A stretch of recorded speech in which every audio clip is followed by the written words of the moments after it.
자, 우리가 계속해서 데살로니가 전서 4장의 말씀을 오늘 보도록 합니다.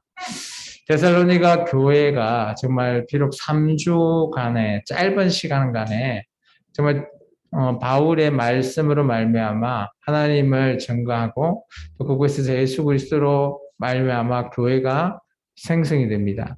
그런 짧은 기간 동안에 만들어진 교회이기 때문에 바울이 특히 더 신경이 쓰이고 애정이 간다라는 거죠. 그래서 지난 1절에서 3장까지는 바울이 이런 교회에게 칭찬으로 가득하게 그들의 마음을 위로해 주고요. 또 그런 그들 앞에 정말 디모데를 보내가지고 그들이 올바르게 잘 신앙생활을 할 수 있게끔 지도해 주고 이렇게 돌아왔을 때 바울이 그런 디모데의 소식을 듣고 어마어마하게 기뻐하였죠. 그리고 나서 그거로 말만 이제야 내가 좀 살 것 같다라는 말로서 지난주 말씀을 마치게 됐습니다. 그리고 오늘 이제 4장 1절에 보면 이제 마지막, 편지의 마지막을 이제 끝으로라고 되어 있죠. 그래서 편지를 마지막으로 이제 너에게 당부해야 될 말, 그러니까 특히 이 교회가 어떻게 이제 생활해 나갈 때 실천하는 삶의 가운데서 이 교회가 꼭 이렇게 해달라라고 당부를 하고 있습니다. 그 당부의 내용은 4장 1절에 나오죠. 첫 번째, 너희가 우리가 처음에 너희에게 갔을 때 너희가 우리에게 배웠던 것이 있대요.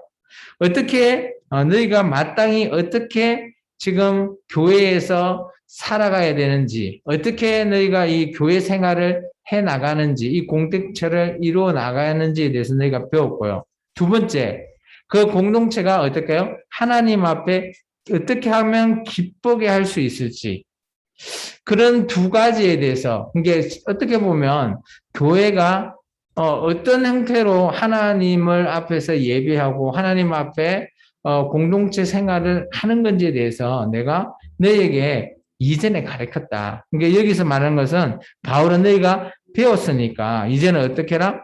너희가 이제 그것을 더욱 힘써서 행하기를 원한다라고 말하고 있습니다. 이 말은 이제 바울은 물론 이 교회의 소식을 디모데에게도 듣고 그 교회가 어떤 소식을 갖고 있는지에 대해서 어느 정도 얘기를 전해 들었던 것 같아요.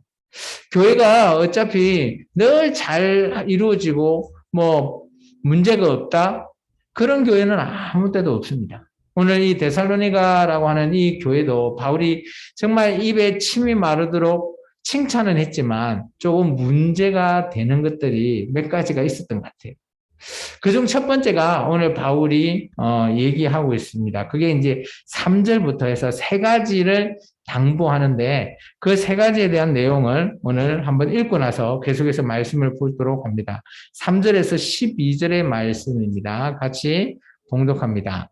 하나님의 뜻은 이것이니 너희의 거룩함이라 곧 엄난을 부리고 각각 거룩함과 존귀함으로 자기의 아내 대할 줄을 알고 하나님을 모르는 이방인과 같이 세욕을 따르지 말고 이 일에 분수를 넘어서 형제를 해하지 말라.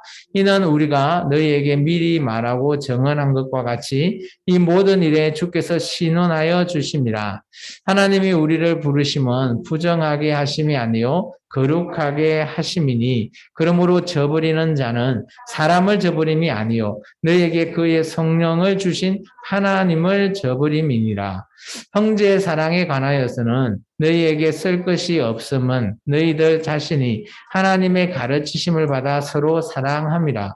너희가 온 마게도냐 모든 형제에 대하여 과연 이것을 행하도다. 형제들아 권하노니 더욱 그렇게 행하고 또 너희에게 명한 것 같이 조용히 자기 일을 하고 너희 손으로 일하기를 힘쓰라. 이는 외인에 대하여 단정히 행하고 또한 아무 궁핍함이 없게 하려 함이라. 아멘. 바울은 세 가지를 당부하고 있죠. 첫 번째, 줄을 좀 꺼냈으면 좋겠어요. 바울이 이 교회에게 원했던 세 가지. 첫 번째는 3절 너희의 거룩함이다라는 거. 거룩함. 거룩해라라는 거죠. 우리가 거룩이라고 하면 교회에서 어떤 거죠? 하나님을 만나니까 거룩하게 행동해야 된다. 뭐 거룩하게 해야 된다. 근데 여기서 말하는 성경에서 거룩함은 분별입니다. 분별, 다른 사람과 분별될 수 있는 그런 행동을 얘기하는 거죠. 그러면서 그 거룩함에는 뭐가 있어요? 엄란이라는 것을 오늘 말하고 있죠. 그러면 여기서 말하는 거룩함은 이 당시 데살로니가의 지방, 그 당시의 상황을 우리가 좀 이해해야지만 이 말이 제대로 이해되는 거죠. 이 당시 데살로니가 교회는 어때요? 그 데살로니가라고 하는 그 지방은 어떻게 보면 이방인들만 있는 그런 지방이죠. 그리고 그곳에는 많은 우상들이 있다라는 거죠. 그리고 우상을 숭배하는 것이 뭐예요?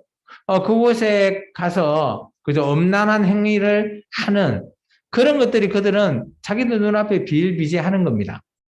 그리고 이 데살로니가는 헬라의 이런 그런 철학이나 이런 것들이 이 데살로니가 지방에 그대로 녹아 있기 때문에 이 교회 또한 그런 어리지만 그런 환경에서 생성이 된 교회라는 거죠. 그래서 첫 번째, 아마 여기에 문제가 좀 있었던 것 같아요. 이 교회의 문제를 들어보니까 이 첫 번째가 아마 이거였던 것 같죠. 이런 얘기가 나옵니다. 보시면 어때요? 4절에 보면 자기 아내 대할 줄로 알아라 라는 말이 나오잖아요. 그러면 어떻게 보면 이게 자기의 아내를 대한다? 그러면 어떻게 부부간은 아내 한 명만이 이렇게 그죠? 살아가야 되는데 아마 여기서는 이런 말을 하는 의도가 뭘까요? 그렇지 않는 사람도 있을 거란 말이에요. 그것은 뭔가 하면 그 당시에 이방 신전에서 행해지는 그죠? 그런 음란 행위 그런 것들을 말하고 있는 거죠. 그래서 교회를 다니면서도 이런 그런 이방 신전에 가서 이런 걸 한 그런 사람이 있는가 봐요. 그래서 하나님을 모르는 이방인 같이 세욕을 따르지 말래요. 이게 정확하게 말하면 그런 이방 신전에서 이루어진 것을 교회에서 다니지만 그곳에 이방 신전에 가서 그곳에서 또 하는 거죠. 이제 그런 것도 하지 말라는 겁니다. 그러면서 이렇게 얘기하죠. 그리고 그것에 대해서 또 그렇게 했는데 6절에 보면 그죠? 이 일에 좀 전에 얘기했던 그 일에 대해서 형제를 하지 말래요. 그렇다면 그런 사건으로 말미암아 시비가 있어서 또 싸움이 일어나지 않았을까? 아니면 부부관계의 그런 부부싸움이라든지 뭐 그런 것들이 좀 심하게 교회 내에 있는 그죠? 공동체 식구들끼리 뭐 싸웠다거나 뭐 그런 것들이 좀 있어 보입니다. 그러면서 이렇게 얘기하죠. 모든 일에 주께서 신원하여 주겠다. 그 끝에는 그 말은 뭔가 하면 억울한 그런 것들을 당하더라도 그런 억울함은 하나님께서 주께서 나중에 원수 갚아 주신다. 신원이 원수 갚아 주신다라는 뜻이거든요. 그렇게 해 주시기 때문에 오늘 너희가 거룩하게 좀 행동해라 라고 말하는 거죠. 그렇다면 이게 어떻게 보면 교회에 있는 그 식구들에게 하는 얘기거든요. 이게 그 당시에 뭐 다른 사람들에게 얘기하는 게 아니라 이 데살로니가 교회 안에 있는 공동체에게 이런 얘기를 한다? 그것도 첫 번째로 얘기한다라는 건 뭘까요? 아마 이런 부분들이 조금 많이 있었던 것 같아요. 이게 왜냐하면 이 데살로니가에 있는 사람들은 원래 자면서부터 태어나서부터 이런 행동, 뭐 신전에 가서 하는 그런 음란한 행동이 그냥 대수롭지 않는 그런 행동이라고 그들은 생각했던 것 같아요. 근데 이제 예수 그리스도를 믿고 난 이후에 그 이후부터 내가 바뀌어야 되는데 여전히 그것을 하고 있는 모습을 오늘 지적하는 거죠. 그리고 두 번째 이렇게 얘기하고 있습니다. 그런 행동을 계속하게 되면 어떻게 한다고요? 너희가 저버리는 자가 사람을 저버리는 게 아니래요. 그렇다면 아마 부부끼리의 관계에 있었다라고 하면 부부를 저버린다라는 게 뭘까요? 아마 남편이 아내를 그런 식으로 내가 뭐 근데 네가 뭔 상관이냐 하면서 이렇게 저버리거나 조금 억울하게 하게 했거나 뭐 이혼까지 한다거나 그렇게 했을 때 오늘 그것은 사람한테 하는 게 아니라 누구한테 한다고요? 하나님을 저버리는 것이다. 이거는 어마어마한 경고입니다. 하나님을 저버리는 행동은 무엇일까요? 바로 치욕행 아닐까요? 구원이 있을까요? 없다라는 겁니다. 그래서 오늘 그들이 하는 행동이 사람한테 하는 것이 아니라 하나님한테 하는 것이다라고 기억해라는 거예요. 그렇다면 어떻게 해야 된다고요? 우리의 행동이 거룩이라고 하지만 분별력 있게 제대로 살아라는 거죠. 세상에 많은 사람들과 아니면 그 당시에 많은 사람들은 그런 우상에 대해서 그렇게 엄난 행위를 하지만 너희는 그렇게 하지 말라라는 거예요. 제발 그들과 분별해가지고 너희는 하지 말고 너희는 뭐 부부관계끼리만 잘 살고 행복하면 되지 왜 그들이 하는 그런 엄난한 행위를 교회까지 가지고 와서 하려고 하느냐라는 것에 대해서 바울이 큰 경고를 하나 날리는 거죠. 그것이 첫 번째 너희가 실천해야 될 상황이다라고 말합니다. 그리고 두 번째 사항을 얘기합니다. 그것이 9절입니다. 두 번째 사랑은 형제 사랑입니다. 줄을 꺼놓으시면 좋겠죠? 형제 사랑에 대해서는 어때요? 바울이 칭찬을 합니다. 너희가 잘했대요. 그죠? 그래서 10절에 보면 너희가 온 마케도냐 모든 형제에 대해서 과연 이것을 행하는 것이 진짜 잘했다. 그런 칭찬을 해요. 그럼 여기서 말하는 형제 사랑이 뭘까요? 저는 이렇게 봅니다. 아마 바울의 우리가 선교 여행을 보면 늘 선교 여행 끝에는 어디를 가죠? 그 당시에 가장 힘들었던 교회가 어떤 교회일까요? 바로 예루살렘 교회가 아닐까요? 그래서 우리가 보면 연보라는 것을 바울이 늘 해가지고 선교여행 끝날 때 예루살렘 교회 가서 물론 선교여행에 보고도 하지만 연보를 통해서 예루살렘 교회를 돕는 일을 했거든요. 근데 3주밖에 안 된 이런 교회가 어떻게 했다고요? 선교를 하고 있는 거죠. 연보를 하는 겁니다. 거기에 대해서 바울은 너무 고맙다는 거죠. 근데 그거 잘하고 있으니까 계속해서 잘해라 라고 말하는 거죠. 그리고 세 번째 11절에 얘기합니다. 세 번째는 뭐예요? 자기의 일을 조용히 자기의 일을 하고 너희 손으로 일하기를 힘쓰래요. 이 말은 뭔가 하면 성실하게 너희가 일을 잘하고 하나님을 잘 섬기라는 거예요. 그러니까 이게 왜 이런 말을 했을까라고 생각해 보면 우리가 바울이 이전에 큰 이슈 중에 하나가 뭐예요? 주님의 재림이 언제 오냐, 강림이 언제 올 것이냐 라고 했을 때 임박하게 우리 때에 오실 것이다 라고 그들이 생각을 했죠. 바울도 좀 그렇게 생각을 했거든요. 그렇기 때문에 우리가 어때요? 당장 우리 때에 종말이 오면 우리가 뭘 해야 될까요? 뭐, 모든 것들 이제 주님 올 때까지 기도하고 기다려야 될까요? 아마 이쪽의 사람들이 그렇게 생각했나 봐요. 근데 그건 아니다. 너희가 지금 평상시에 하고 있는 그 일 그만두는 거 없이 잘해라는 거예요.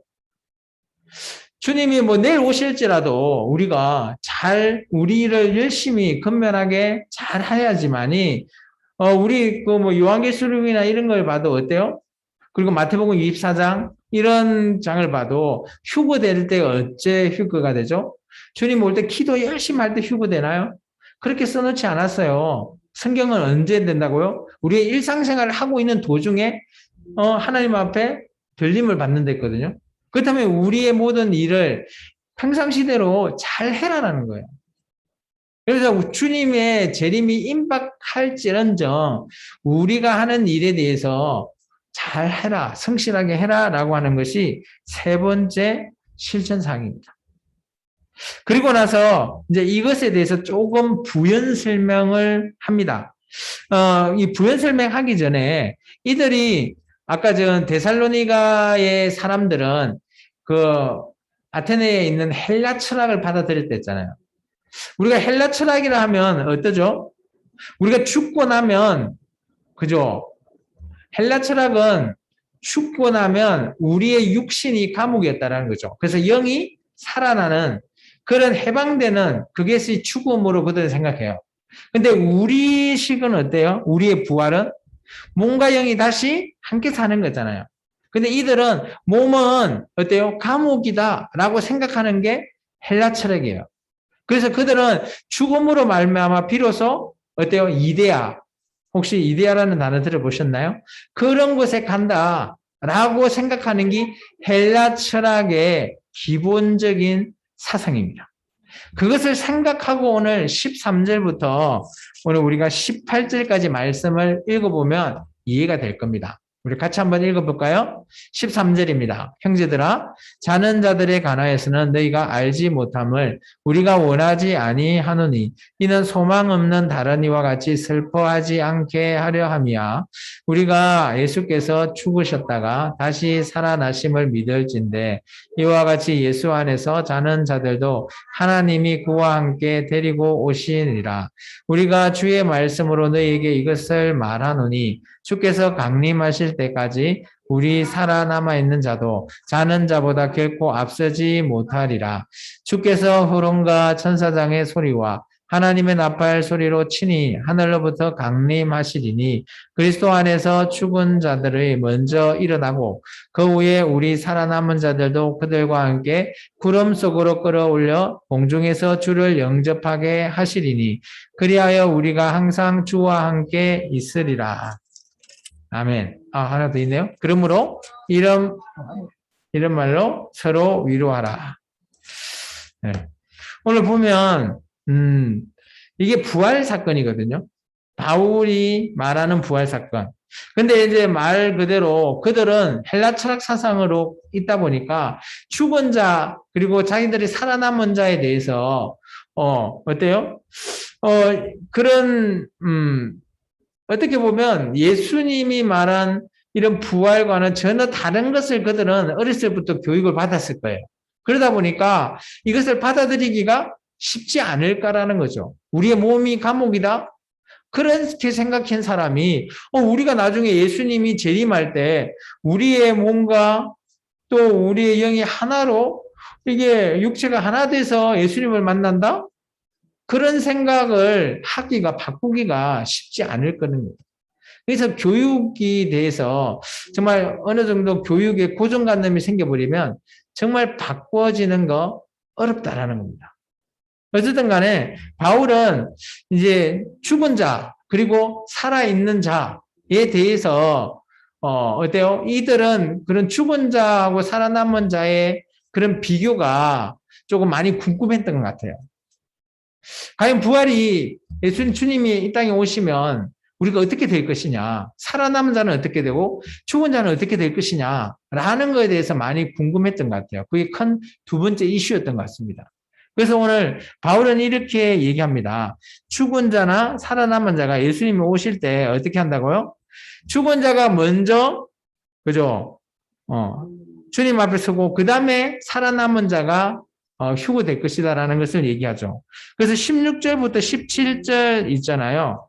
여기에 대해서는 바울이 생각하고 있는 예수님 재림할 때의 모습입니다. 첫 번째 주님께서는 어때요? 큰 소리로 호령을 하고 그리고 천사장의 소리 그리고 하나님의 나팔 소리가 막 크게 울려 퍼질 때 이 땅에 주님께서 재림하실 거다라고 얘기합니다. 그리고 나서 어때요? 그리스도 안에서 있는 죽은 자들이 먼저 일어난다. 일어난다라는 게 뭐예요? 부활이거든요. 그들은 생각에는 죽은 자는 이데아라고 하는 곳에 가 있다. 이렇게만 생각했던 사람으로서는 이게 도저히 납득되지 않는 거예요. 근데 바울은 죽은 자가 먼저 일어나고 그 후에 우리 살아남은 자가 어때요? 그들과 함께 구름 속으로 끌려 올라가서 공중에서 주를 영접한댔잖아요. 이게 휴거거든요. 그러면 휴거될 때 살아남은 자는 물론 끌려 올라가지만 근데 그보다 먼저 죽은 자가 먼저 주님 앞에 서게 된다라는 거예요. 그렇다면 어때요? 그냥 영이 하나님 앞에 서는 게 아니라 주님 앞에 서는 게 아니라 영과 몸이 함께 이거 나온 고린도전서에 보시면 이게 이제 변화된 몸으로 선다. 그런 것을 얘기하고 있거든요. 그렇게 우리가 주님 앞에 서게 될 것이다라고 바울이 말하고 있는 겁니다. 그래서 우리가 항상 주와 함께 있다. 그렇기 때문에 여기 보면 바르게 너희가 알아야 된다라는 거예요. 올바르게 배워야 된다. 그러면서 너희가 서로 위로해라. 내가 죽는다고 내가 주님을 못 만나는 거 아니다. 라는 것을 얘기하는 거예요. 이게 이들의 기본적인 헬라 철학 사상을 갖고 있기 때문에 이 말이 처음에는 이해가 안 되겠지만 이 말에 너희가 위로받을 수 있다. 왜냐하면 이 땅에 살면서 주님을 만나기 전에 이 땅에서 죽을 수 있다라는 거죠. 그럴 때 내가 나도 주님을 볼 수 있을까? 그런 많은 어떻게 보면 두려움 그런 것을 바울은 아니다. 우리가 먼저 죽었다 할지언정 그런 자가 먼저 주님을 뵙고 그 다음에 살아남은 자가 두 번째 주님이 배울 거다. 라면서 그들에게 잘못된 부분을 이게 어떻게 보면 처음 배움에 대해서 그것을 완전히 반증하는 그런 예수님의 부활 사건을 통해서 우리도 주님을 배울 수 있다라는 것에 대해서 너희가 뭐 먼저 죽을 수 있지만 너희는 주님을 뵐 수 있다라는 것에 대해서 위로를 받아라라고 말하는 거거든요. 우리도 그렇게 생각하고 있잖아요. 우리는 그런 헬라 철학 사상이 뭐 우리도 배우긴 하겠죠. 교육에서 학교에서 배우는데 이런 교육은 그냥 배우기만 하지 그런 것들이 우리 생활에 밀접하게 이어져 있지는 않잖아요. 그러다 보니까 우리는 어떻게 보면 예수님의 부활 사건, 뭔가 영이 하나로 합쳐져서 주님을 뵙는 그런 부활에 대해서는 우리는 어떻게 보면 민감하지는 않아요. 그렇다고 물론 쉽게 받아들이지도 않지만, 그래도 우리는 죽고 나면 이 땅에서 끝이다라는 것에 대해서 그것만 넘어서면, 그럼 우리가 어떻게 배울 수 있나에 대해서는 쉽게 받아들일 수 있다라는 거죠. 이들보다는. 그래서 오늘 이 데살로니가에 있는 교회인들은 조금 받아들이기가 좀 어렵지 않았을까라고 생각되어집니다. 그래서 바울이 이런 당부를 하죠.